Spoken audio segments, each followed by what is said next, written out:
भारत की संसद में आज 2026-27 का बजट पेश हुआ, जिसमें वित्त मंत्री सीतारमण ने 9वीं बार बजट पेश किया। बजट में कुछ खास तो नहीं, लेकिन हर पहलू को छूने वाला बजट उद्योगपतियों और जानकारों ने बताया है। उद्योगपतियों का कहना है कि बजट में कुछ खास तो नहीं दिखा, लेकिन कुछ कम भी नजर नहीं आया। ऐसे में आम व्यक्ति के लिए कुछ खास घोषणाएं भी नहीं की गई।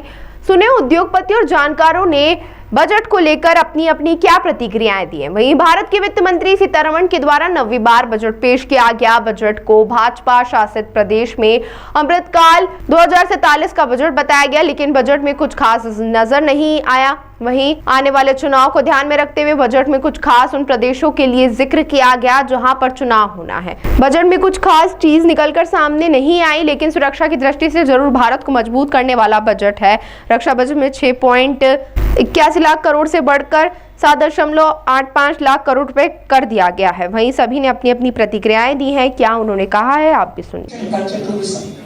I propose to develop 15 archaeological sites, including Lokal, Dholavira, Rakhigarhi, Adichanallur, Sarnath, Hastinapur, and immersive storytelling skills and technologies will be introduced to help conservation labs, interpretation centers and guides. The sports sector provides job opportunities. Taking forward the systematic nurturing of sports talent which is set in motion through the Khelo India program earlier, India mission to transform the sports sector over the next decade. The mission will facilitate.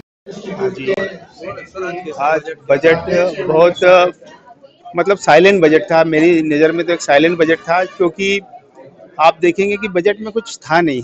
Income tax act जो पुराना था उसको नया version जरूर दिया गया, क्योंकि केवल एक लैंग्वेज चेंज की है, थोड़ा सिंप्लीफाइड करने की कोशिश की है, वो भी शब्दावली में। कोई पॉलिसी चेंजेस उसमें किए नहीं गए हैं, और न इनकम टैक्स में कोई मेजर चेंज है, ना ही कोई जीएसटी इनडायरेक्ट टैक्सेस में कोई मेजर चेंज है। हम देखें कि शेयर मार्केट में जो प्रतिक्रिया व्यक्त की है वो केवल 1% डाउन हुआ है।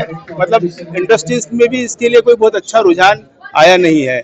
दूसरा, बहुत टीसीएस को लेकर उन्होंने जरूर कुछ रेट कम किए, कि टीसीएस बर्डन होता है, तो वो 5% से कहीं ये रेट को 2% कर दी गई है, वो अच्छा है। और बाकी बहुत ही सामान्य और साइलेंट बजट है, जिसमें अभी कुछ है नहीं।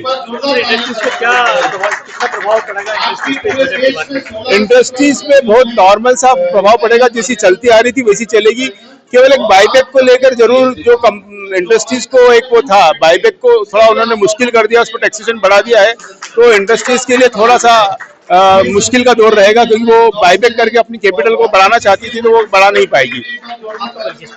हाँ जी, Narendra Kothari, CA Narendra Kothari, chartered accountant.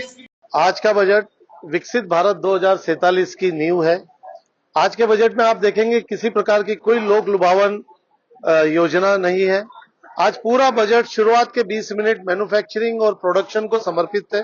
उद्योग जगत बहुत खुश है, क्योंकि इसमें कई सेक्टर्स, जैसा पहले भी हमारी चर्चा में निकला था, कि प्रोडक्ट के अनुसार हमें अपने योजना बनाने की जरूरत है। तो माननीय वित्त मंत्री जी ने शुरुआत में 7 प्रकार के जो सेक्टर्स है उन्हें चिन्हित किया। सबसे पहले बायो फार्मा पर बात की कि किस प्रकार से हम बायोमेडिकल को हम आगे बढ़ा सकते हैं। सेमीकंडक्टर पॉलिसी के बारे में बात की, उसके लिए फंड एलोकेट किया। सेमीकंडक्टर पॉलिसी को और आगे बढ़ा रहे हैं 5 वर्षों के लिए। उसके बाद में रेयर अर्थ मैग्नेट्स की जो डिमांड है, जो चाइना हमें, हमारे देश को दबाता है, सभी देशों को दबाता है, और उसका रॉ मटेरियल इंडिया के अंदर उपलब्ध है ओडिशा और केरला में, तो वहां पर बड़े उद्योग वहां पर उन रेयर अर्थ मैग्नेट्स बनाने के लगे, उसके लिए बात की है।